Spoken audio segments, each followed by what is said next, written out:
Le Moyen-Orient. On a l'impression que la région est au cœur des tensions mondiales depuis toujours. Mais pourquoi? Pourquoi depuis un siècle, cette partie du monde est-elle le théâtre de tant de conflits? Eh bien, on va décortiquer ça ensemble. Des ressources qui font tant envie aux frontières qui déchirent, pour comprendre les racines profondes des crises qui secouent la région et par extension le monde entier. Pour y voir plus clair, on va suivre un plan en 5 temps. D'abord, on va se demander pourquoi on parle de poudrière. Ensuite, on verra comment les ressources, les peuples et le pouvoir s'entrechoquent. Puis, on se penchera sur 2 conflits majeurs pour illustrer tout ça, avant de s'interroger sur l'avenir qui se dessine aujourd'hui. C'est parti. Première section. La poudrière du monde. On entend cette expression partout, mais qu'est-ce qu'elle veut dire concrètement? Qu'est-ce qui justifie ce surnom? Et surtout, pourquoi cette région, qui peut sembler si lointaine, a-t-elle un impact aussi direct sur nos vies? La question est simple, mais elle est fondamentale. Pourquoi est-ce que le Moyen-Orient fait si souvent la une des journaux? La réponse, en fait, elle tient en quelques points clés, qui sont à la fois économiques et, vous allez le voir, géographiques. Le tout premier facteur, sans surprise, c'est l'or noir. Pour se rendre compte de l'ampleur du phénomène, imaginez ça. 60% de toutes les réserves de pétrole connues dans le monde sont là-bas. Et ce n'est pas tout, on peut y ajouter 40% des réserves de gaz.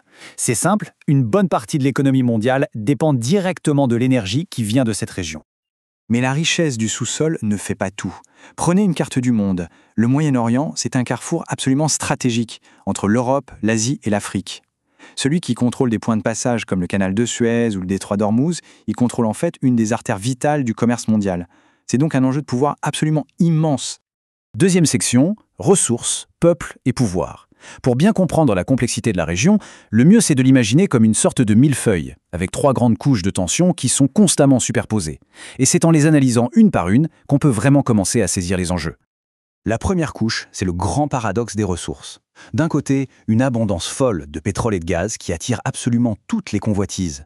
Et de l'autre, une ressource bien plus essentielle à la vie et qui se fait de plus en plus rare, l'eau. Dans cette région largement désertique, le contrôle d'un fleuve ou d'une nappe phréatique, c'est une véritable arme stratégique. La deuxième couche, ce sont les peuples. Le Moyen-Orient, c'est une mosaïque culturelle et ethnique incroyable. Des Arabes, des Turcs, des Perses. Mais le cas le plus emblématique, et le plus tragique aussi, c'est celui des Kurdes.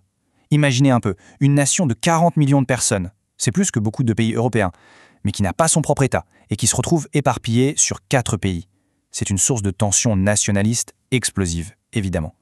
Et à cette mosaïque des peuples vient s'ajouter une fracture religieuse profonde. Au sein même de l'islam, la division entre les sunnites, qui sont majoritaires, et les chiites est bien plus qu'une simple querelle théologique.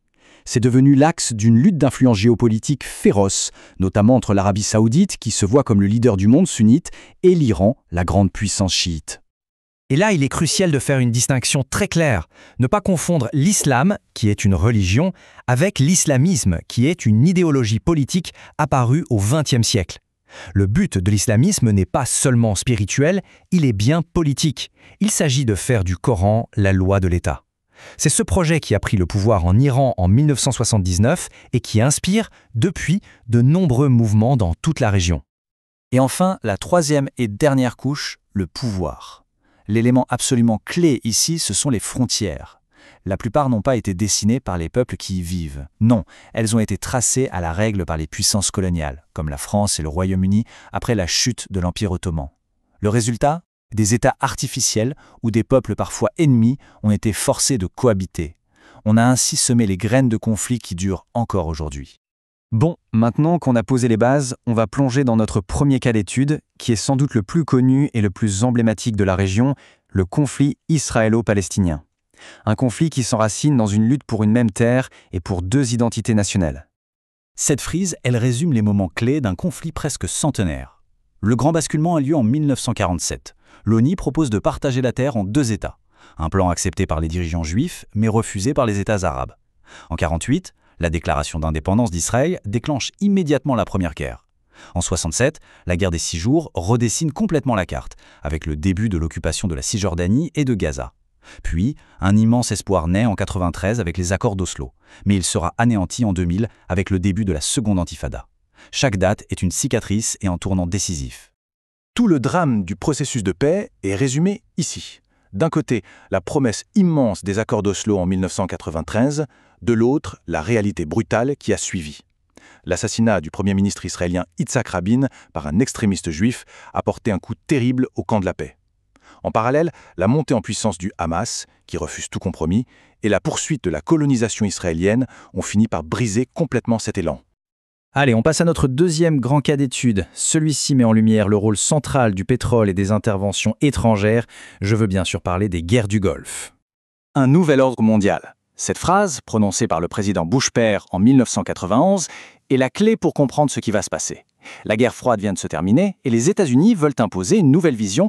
Désormais, le droit international, garanti par l'ONU, doit assurer la paix. Et la première guerre du Golfe va être le premier grand test de cette promesse.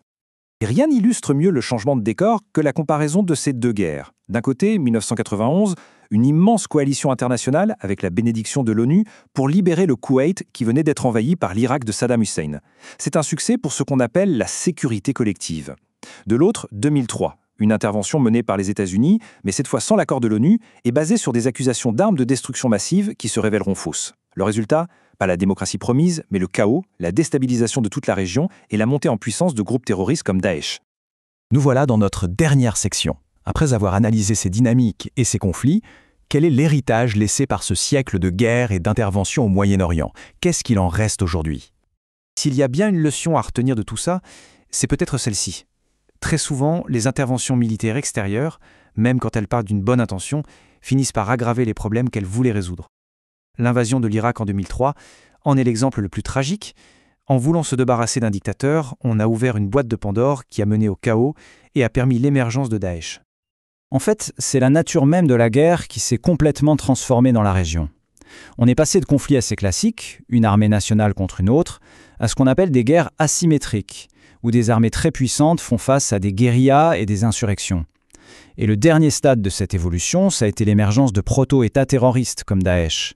Des groupes qui ne se contentent plus de faire des attentats, mais qui contrôlent des territoires et qui essaient de bâtir leur propre État. On termine donc sur cette grande interrogation.